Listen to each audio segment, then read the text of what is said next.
우리 하나님의 말씀을 한번 보겠습니다. 하나님 말씀은 사무엘하 23장 13절에서 17절까지 말씀입니다.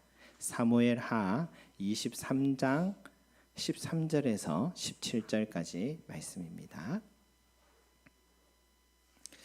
찾으신 줄 알고 우리가 한 목소리로 함께 올려드리겠습니다. 시작. 또 32목 중 세 사람이 곡식 벨 때에 아둘람 굴에 내려가 다윗에게 나아갔는데 때에 블레셋 사람의 한 무리가 르바임 골짜기 진쳤더라. 그때에 다윗은 산성에 있고 그때에 블레셋 사람의 요새는 베들레헴에 있는지라. 다윗이 소원하여 이르되 베들레헴 성문 곁 우물물을 누가 내게 마시게 할까 하매 세 용사가 블레셋 사람의 진영을 돌파하고 지나가서 베들레헴 성문 곁 우물물을 길어 가지고 다윗에게로 왔으나 다윗이 마시기를 기뻐하지 아니하고 그 물을 여호와께 부어드리며 이르되 여호와여 내가 나를 위하여 결단코 이런 일을 하지 아니하리이다. 이는 목숨을 걸고 갔던 사람들의 피가 아니니까 하고 마시기를 즐겨하지 아니하니라. 세 용사가 이런 일을 행하였더라. 아멘. 이전에 한 실화 영화를 보았는데요. 이 세계 2차 대전을 일으켰던 이 독일의 승전이 지속되고 있는 데에 이 독일의 전차 부대가 참 유명했죠. 근데 특히 그들만 공유하는 이 암호기인 이 에니그마라는 이 암호를 해독하지 못했던 그 어려움 때문에도 이 독일의 승전을 막을 수가 없었다고 합니다. 그런데 영국의 수학자 앨런 튜링이라는 사람이 참 어릴 때부터 사회성은 좀 부족한 사람이었지만 그의 뛰어난 이 천재성으로 개발했던 이 암호 해독기이기 때문에 이 독일 암호기 그 에니그마의 암호를 해독해 내기 시작하고 연합군은 이 비밀리에 해독한 이 암호대로 이 독일의 육해 공군을 응전했더니 결국 독일군을 이길 수 있었다는 그런 실화의 내용이었습니다. 그래서 이 앨런 튜링을 연합군 승리의 결정적 기여자라고 그렇게 본다는 것이죠. 그 영화를 보면 이 앨런 튜링이 아니었다면 어쩔 뻔했을까 하는 그런 생각마저 들었습니다. 하지만 여러분 앨런 튜링이란 한 사람이 2차 세계 대전을 승리로 이끈 유일한 사람이었을까라고 질문하면은 좀 생각이 달라지죠. 먼저 이 암호 해독기를 개발하기 위해서는 수학자 그리고 언어학자 엔지니어 수천 명이 거기에 참여했었고 폴란드 암호학자들의 연구도 매우 중요했다고 합니다. 그리고 또 다른 2차 세계대전에 관한 자료들을 보면 각 나라 지도자들의 판단과 결정력 그리고 곳곳에서 희생한 수많은 군인들과 민간인들이 있었기 때문에 승리한 것이지 한 개인의 능력, 지혜, 의지만으로는 불가능한 일이다라는 것도 사실인 것이죠. 마찬가지로 여러분 우리 사무엘서를 읽다 보면 또 역대상을 읽다 보면은 이스라엘이라는 나라가 회복되고 확장되고 풍요로워진 것이 이 다윗 한 사람에 의한 것 같아 보여도 실은 다윗 주위에 뛰어난 모사들, 아이도벨, 후사 같은 사람들, 또 선지자들, 사무엘, 나단, 갓, 또 용맹한 용사들, 요압, 아비세, 분하야, 30용사 등이 있었기 때문에 가능한 일이었다는 것이죠. 특히 오늘 펼친 이 사무엘하 23장은요. 다윗이 왕이 되고 이스라엘 나라가 든든을 세운 용사들의 이름과 그들의 공적이 자세하게 기록되어 나옵니다. 여러분 이건 우리에게 무엇을 말해주고 있습니까? 하나님은요 다윗 한 사람만 기억하는 분이 아니다 하는 거예요. 이름 없이 자기를 희생하고 충성한 사람들 한 사람 한 사람을 하나님은 절대 잊지 않고 기억하신다라는 뜻입니다. 그 증거가요. 30용사들의 이름이 이렇게 나오는데 이 39절에 이런 이름 나오죠. 햇사람 우리아의 이름이 기록되어 나옵니다. 여러분, 우리아가 누굽니까? 다윗이 간음죄질을 저지른 밧세바의 남편 이름이 우리아잖아요. 다윗이 살인 교사했던 이름이 우리아잖아요. 다윗은요, 이 우리아라는 이 용사를 소중하게 여기지 않았을지 몰라도 하나님은요, 이 우리아라는 용사의 이름과 희생과 충성을 기억하시기 때문에 이렇게 눈에 띄는 자리에 그 이름을 기록해 두신 것입니다. 여러분, 교회도 마찬가지예요. 바울이 로마에 보낸 편지에 자신을 잊게 했고 함께 헌신하고 수고한 자들의 이름을 일일이 열거하고 있습니다. 내가 갱그레아 교회의 일꾼으로 있는 우리 자매 베베를 너희에게 추천한다. 나의 동력자인 브리스가와 아굴라에게 문안하라. 내가 사랑하는 에베네도에게 문안하라. 너희를 위하여 많이 수고한 마리아에게 문안하라. 나와 함께 갇혔던 안드리누고와 유니아에게 문안하라. 주 안에 내 사랑하는 암블리아에게 문안하라. 그 외에도요, 여러 사람의 이름과 행적들을 열거하면서 문안하기를 참 그들을 꼭 기억하고 챙겨주기를 요청하고 있습니다. 하나님은 바울 한 사람 기억하신 게 아니라 이름 없이 섬긴 평신도 한 사람 한 사람을 잊지 않으신다라는 그런 말씀인 거예요. 송림제자교회는 목사 한 사람이 헌신에 세워진 것이 결코 아니죠. 하나님께서 뜻밖의 시간, 장소, 방법을 통해서요, 우리 여러분들 동력자들을 다 부르시고 함께 교회에 세워 가시는 거예요. 근데 교회가 커가고 든든히 서가면 세상과 사람들은 목회자의 이름을 기억할지 모르겠지만 하나님은 부르신 그 동력자 한 사람 한 사람을 기억하시는 분이십니다. 이런 목회자가 성경을 좀 더 연구하고 가르치고 또 수고하는 역할이 있지만 큰 역할이 다를 뿐이지 하나님께 부름받은 자라는 것은 똑같습니다. 목회자나 평신도나 주님께 각자 받은 달란트로 땅에 묻어두지 말고 부지런히 섬기고 사용하면 주님 앞에 서는 그날에는요, 각자가 계산을 받게 하는 것입니다. 이 땅에서는 앞에서 드러나는 자리가 칭찬받을지 몰라도요, 그날에는 조용히 이름 없이 묵묵히 섬긴 그 성도가 주님께 더 큰 상급을 받게 될 것입니다. 구원을 얻는 길은 평등하지만 각자의 달란트로 받게 될 상급은 심은 대로 거두는 것입니다.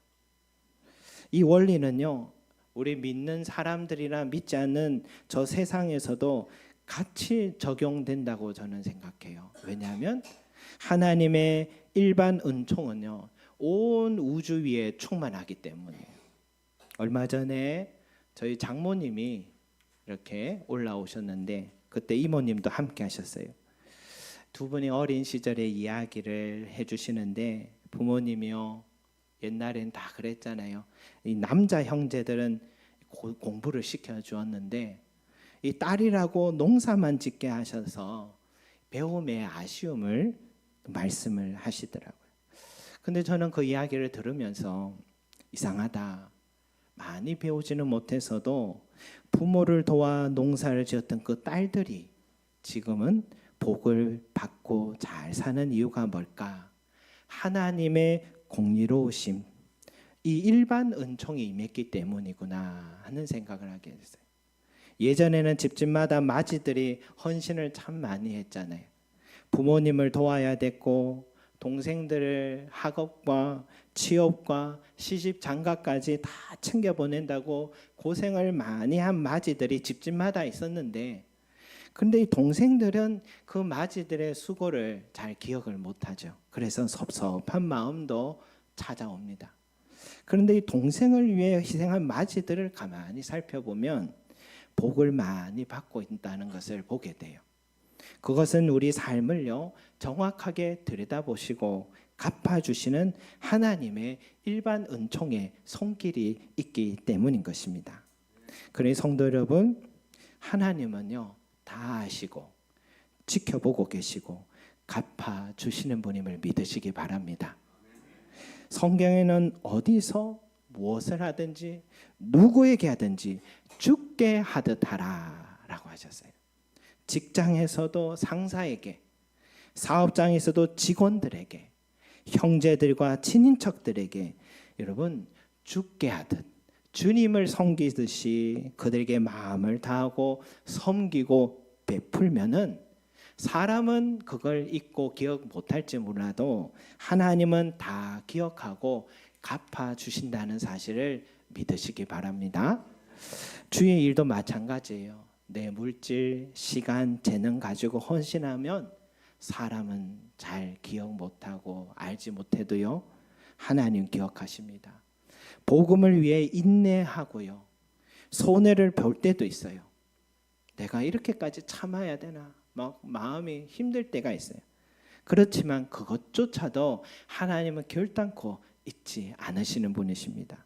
성경 공부 시간에요 한 분이 집에서 있었던 이야기를 해주시더라고요. 갑자기 아들이 엄마 요즘 많이 변했어요. 뭐가? 짜증을 잘 안 내요. 그랬구나. 요즘은 다 긍휼하게 생각하는 마음 자꾸 들더라고. 엄마 왜? 나도 교회 가고 싶어요. 아들의 이 말이 늘 기도의 제목으로 있었으나 그 말이 스스로 입에서 나올 때에 얼마나 마음에 감동이 찾아오셨는지 그걸 이렇게 나누어 주셨어요. 여러분 이게 전도입니다. 하나님은 그런 내 삶을 기억하고 계시는 거예요. 그리고 갚아주시는 분이란 거예요. 그러니까 여러분 사랑하는 가족부터 친척과 친구들에게도 일터에서의 만남에서도 여러분 섬기는 교회에서도 죽게 하듯 하시기 바랍니다. 하나님 내 이름 아시고 내 언행을 아시고 이렇게 성경에 기록한 것처럼 반드시 말씀해 준 거예요. 또 한 가지는 오늘 읽은 이 말씀의 사무엘하 23장 13절 17절에 세 용사의 이야기가 나왔죠. 어떤 상황이냐면 이때는요 이 왕이 되기 전에 사울 왕의 시기와 질투로 죽이려 했기 때문에 목숨을 구하기 위해서 지금 다윗과 용사들이 지금 아둘람 굴로 피해 있던 그때입니다. 그때 여러분 다윗의 심정이 어땠겠습니까? 내가 어떻게 하다가 지금 이런 신세가 되었나? 삶이 자꾸 내 뜻대로 되지 않는 이 방향으로 자꾸 걸어가는 거예요. 여러분 그럴수록 이 고향 생각이 더 낫겠죠. 그때 그가 불렀던 찬양이 뭘까요? 저는 이 찬양이 아니었나 싶어요. 슬퍼질 때면 차라리 나 홀로 눈을 감고 싶어 고향의 향기 들으면서 하면서 찬양했지 않나 싶어요. 여러분 그의 고향이 베들레헴의 향기가 그리웠을 것 같아요. 그래서 다시 돌아갈 수만 있다면 얼마나 좋을까. 그러나 그럴 수가 없어요. 지금 베들레헴에는요 블레셋 군사들에게 점령을 당해 있기 때문입니다. 그래서 혼자말로 베들레헴 성문 곁 우물물을 누가 내게 마시게 할까? 이건 그냥 혼자 말입니다. 명령이 아닙니다. 마실 물이 없어서도 아닙니다. 고향에 대한 그리움이었습니다. 그런데 이 30용사 중에 3사람이 다윗을 위해서 베들레헴까지 들어간 겁니다. 지금 있는 아둘람 굴에서 베들레헴까지가 적어도 20-30km는 된다. 왕복으로 50km. 그것도 산악 지역이니까 빠르게 걸어도 15시간에서 18시간은 걸릴 거리, 그것도 블레셋 군사들이 적진이 된 그 장소 뚫고 지나가고 다시 나온다. 목숨이 걸린 문제였습니다. 이 세용사들이 아주 위험한 특수부대 작전을 지금 펼쳤는데, 그럼에도 이 세용사들의 이 용맹함은 블레셋 진영을 돌파해서 베들레헴의 우물물을 길어서 돌아온 겁니다. 다윗은 생각지도 못한 일 앞에 얼마나 놀랐고 미안했고 감동받았는지 몰라요. 내가 뭐길래 목숨 걸고 저들이 저렇게 물을 떠오는 걸까? 그래서 그는 그 물을 마시지 않습니다. 그리고 그 물을 가지고 여호와께 나와 이렇게 말해요. 이 물은 목숨을 걸고 갔던 사람들의 피가 아니니까 하면서 하나님께 부어드렸습니다. 여러분, 용사들의 이름이 기록되다가 중간에 이 스토리가 지금 삽입되어 있는 것은 용사들이 얼마나 용맹하고 얼마나 충성된 사람인가를 말해주고 있어요. 그런데 더 놀라운 것은 이 세 사람이 가장 뛰어난 사람이라고 하지 않습니다. 23장 8절에서 12절까지는 첫 세 용사의 이름과 공적이 나오고 18절부터 23절까지는 두 번째 세 용사의 이름과 공적이 나옵니다. 그리고 24절부터 39절까지는 30명의 용사들의 이름이 나와요. 그런데 두 번째 세 용사들의 이름과 공적에 아주 인상적인 표현이 있어요. 19절 끝에 보면 그러나 세 사람에게는 미치지 못하였더라. 23절에도 30명보다는 존귀하나 그러나 세 사람에게는 미치지 못하였더라. 여러분, 두 번째 세 용사들이 대단한 사람들입니다. 아비새 같은 경우는요, 창을 들고 혼자서 300명을 쳐 죽였고, 분하야 같은 경우는 혼자서 사자를 쳐 죽이고 애굽의 거인을 쳐 죽였던 그런 사람이에요. 그런데 두 번째 세 용사는 첫 세 용사에 미치지 못한다고 합니다. 그런데 베들레헴 우물물을 떠온 세 사람은 누구냐면 첫 세 용사도 두 번째 세 용사도 아닙니다. 30명의 용사 중에 세 사람이 바로 이 베들레헴 우물물 떠온 용사들이에요. 그러니까 첫 세 사람이 두 번째 세 사람보다 뛰어나고 두 번째 세 사람이 이 30명의 용사보다 뛰어나다. 30명의 용사 중에 세 사람이 베들레헴 우물물을 떠왔을 정도니까 다윗에 둘러친 이 용사들이 얼마나 용맹하고 충성스러운 사람들이었는가를 말해주는 대목입니다.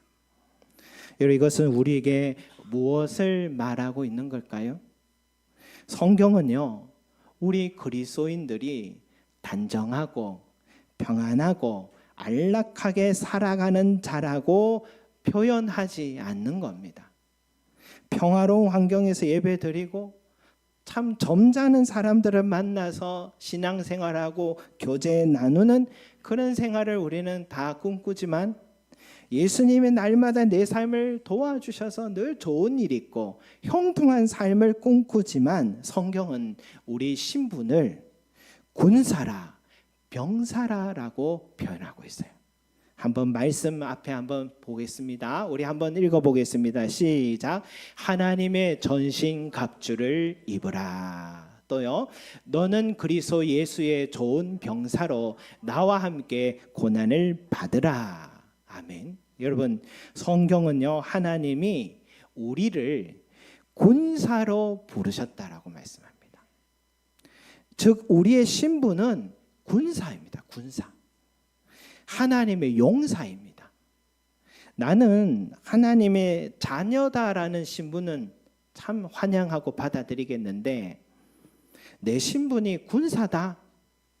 내가 제일 싫어하는 게 군대인데 인생에 한 번 가면 가지 그곳에 다시는 그곳을 향해 소변도 보지 않겠다는 그곳이 군대인데 내가 예수 믿고 재입대했다는 사실은 너무 뜻밖이고 외면하고 싶은 성경 구절이 이런 구절이에요. 여러분 중에 예수 믿는다는 게 군사로 모집됐다는 것을 사실을 알았더라면 예수 믿었을까요? 교회 가자. 교회 가면 좋은 사람들 만나고 교회 가면 사업도 잘 되고 교회 가면 마음도 편안해서 참 좋다 해서 교회 왔더니 내가 군복무하게 됐다 하면 내가 잘못 왔구나 이 생각 들지 않겠습니까? 여러분 왜 우리가 좋은 탁월한 군사라고 이렇게 말씀하실까요? 여러분 성경은 우리가 사는 이 세상을 향해서요 전쟁 중이라고 말하고 있습니다. 지금도 지금 전쟁 많이 일어나고 있는데 역사적으로도 엄청난 전쟁이 있었지만 그런 의미가 아닙니다. 우리 말씀 한번 같이 읽어보겠습니다. 우리 한번 읽어봅니다. 시작. 우리의 씨름은 혈과 육을 상대하는 것이 아니요 통치자들과 권세들과 이 어둠의 세상 주관자들과 하늘에 있는 악의 영들을 상대함이라. 너희는 대적 마귀가 우는 사자같이 두루다니며 삼킬 자를 찾나니 마귀를 대적하라. 그리하면 너희를 피하리라. 아멘. 휴전 중이 아닙니다. 전쟁 중이라고 합니다. 그런데 이 전쟁은 보이는 싸움이 아니라 보이지 않는 영적 전쟁이다라고 합니다. 싸움의 상대가 누구냐면 바로 이 세상의 어둠의 세상 주관자들이고 하늘에 있는 악의 영들이라 합니다. 한마디로 마귀와 싸우고 있다는 겁니다. 오늘날 우리 그리스도인들의 가장 큰 실책은 어디에서 나오냐면 자신이 지금 영적 전쟁 중이다. 영적인 싸움을 하고 있다는 군사라는 사실을 간과하고 있는데 여기서 실책이 시작된 거예요. 보이는 싸움보다 더 치열한 영적 전쟁 중이라는 사실을 간과하고 있는 것입니다. 그래서요. 그 어느 때보다 우리 그리스도인들은 내 상황 인식을 정확히 하고 이 싸움을 감당할 수 있는 군사로서 무장하고 훈련하고 준비되어 있지 않으면은 이 싸움을 감당할 수가 없는 거예요. 예수 믿어도 교회 다녀도 이 싸움에서 처절하게 늘 피 흘리고 넘어지고 쓰러지는 거예요. 그래서 오늘날에는 막 성령 충만하다가 다 해낼 것 같다가 어느 날에는 기가 죽어 있는 모습을 보이는 거예요. 마귀가 조금만 위협해도 두려워하고 모든 걸 잃은 것처럼 낙심에 빠져 있고 마귀가 조금만 유혹해도 쉽게 무너지는 그리스도인들이 이 시대에 얼마나 많은지 모릅니다. 여러분 교회 생활 아무리 오래 했다고 해서 그게 되는 게 아니에요. 여러분 하나님을 바라보라고 배워도요 눈앞에 보이는 현실에 넘어지고요 세상이 좋다고 달려가 버리고요 사람을 쫓아다니는 그리스도인들이 너무 많은 것은 자신이 영적 전쟁 중이고 군사라는 사실을 잊고 살고 있기 때문인 것입니다. 그래서 성경은 우리에게 하고 싶은 말씀이 적진을 뚫고 목숨 걸고 물을 똠 그 30용사도 대단한데 그들보다 두 번째 세용사들이 더 뛰어나고 두 번째 세용사들이 첫 세용사에 미치지 못한다는 말씀은 우리도 또 저들과 같이 악한 권세와 싸워 이길 수 있는 믿음의 용사가 되고 그리스도를 위하여 충성된 자가 되라고 말씀하시는 것입니다. 그러기 위하여서 우리는 항상 무장 상태가 되어 있어야 합니다. 하나님의 전신갑주를 취하라. 하나님의 전신갑주를 취하라 했어요. 바울은 하나님의 전신갑주가 무엇인지 구체적으로 말해주는데 에베소서 6장에 이렇게 말씀하세요. 진리로 너희 허리띠를 띠고 의의 호심경을 붙이고 평안의 복음이 준비한 것으로 신을 신고 믿음의 방패를 가지고 구원의 투구를 쓰고 성령의 검 곧 하나님의 말씀을 가지라. 그런데 여러분, 이 전신갑주를 어떻게 취할 수 있느냐? 우리가 오늘 이 시간에 저와 여러분처럼 이 예배의 자리를, 또 말씀이 울려 퍼지는 성경의 자리에, 말씀의 자리에 사모하고 이곳에서 들려주시는 하나님의 말씀을 듣고 깨달아가고, 그러면 그때에 어떤 현상이냐면 진리의 말씀이 내 삶의 중심에 충만해지기 시작하고요, 그리스도의 의가 내 몸을, 내 흉배 가슴을 감싸주어서 구원의 확신을 갖게 해주고, 복음으로 인하여 어떤 환경에서도요, 내 마음이 복음의 신발을 신어서 평안을 지켜가게 되고, 사탄이 쏜 화살에도 내 믿음의 방패와 구원받은 자라는 확신의 이 투구가 나를 보호해 주는 것입니다. 그래서 교회에서요, 여러분, 날마다 말씀의 자리를 마련하는 거예요. 왜? 군사로 훈련하고요, 자꾸 무장하라고 그렇게 하는 거예요. 그래서 방송까지도 열어서 여러분 집에서라도 전신갑주로 무장하라고 계속 여는 이유가 여기 있는 겁니다, 여러분.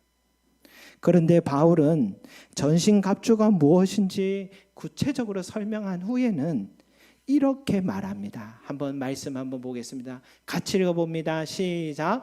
모든 기도와 간구를 하되 항상 성령 안에서 기도하고 이를 위하여 깨어 구하기를 항상 힘쓰며 여러 성도를 위하여 구하라. 아멘. 여러분, 성령 안에서 기도하라라는 겁니다. 왜 성령 안에서 기도하라 하냐? 기도할 때에 성령님이 나의 기도에 기름 부어 주실 때에 내가 취한 이 전신갑주가 드디어 작동하기 시작하기 때문입니다.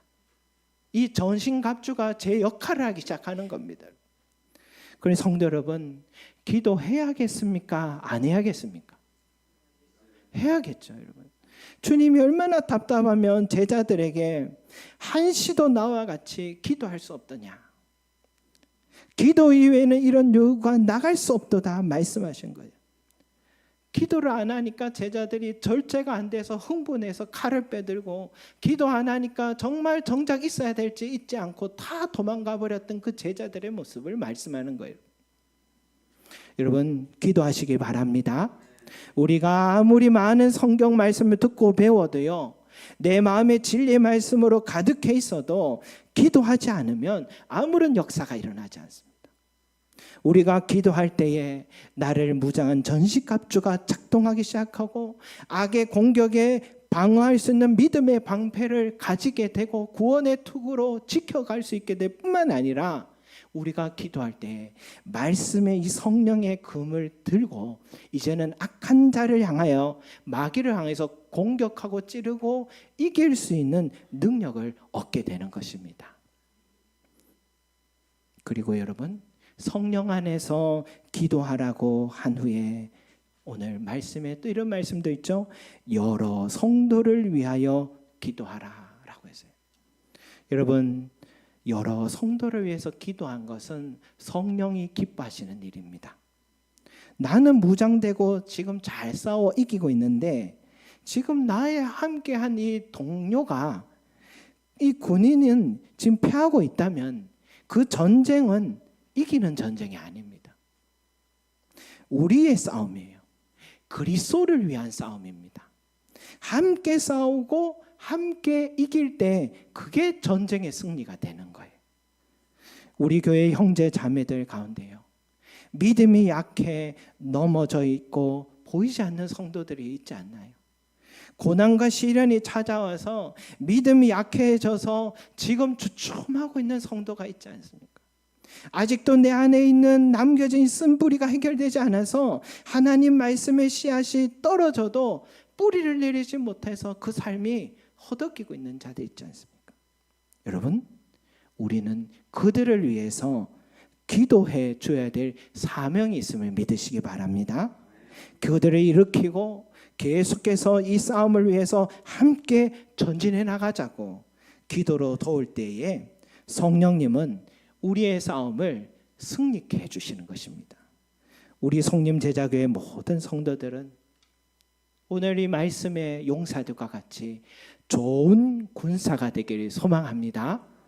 하나님의 전신갑주를 입어야 될 줄로 믿습니다.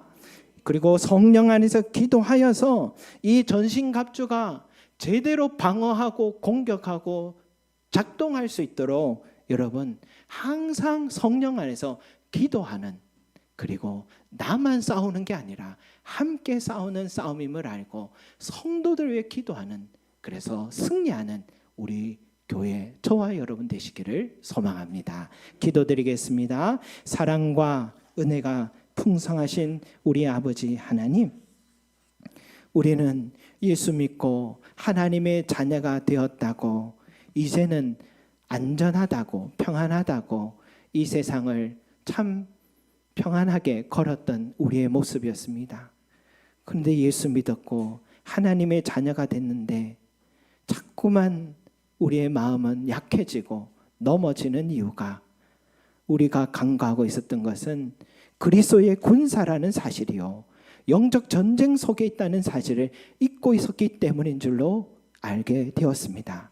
오늘 이 말씀을 가르쳐 주신 것처럼 좋은 군사가 되게 하여 주시고, 주여 깨어있는 군사가 되게 하여 주시고, 주여 전신갑주를 입는 자 되게 하시고, 주여 성령 안에서 기도하는 자가 되게 하여 주셔서 주여 이 싸움에서 모두가 승리하게 하여 주시고, 우리 교회 전체가 승리하게 하여 주셔서 우리 교회를 통하여 이 지역이 승리하게 하여 주시고, 이 지역의 많은 영혼들을 주께로 살리고 일으켜가고 또 이끌어가는 하나님의 아름다운 교회가 될 수 있도록 축복해 주시옵소서. 감사드리며 예수 그리스도 이름으로 기도드립니다. 아멘.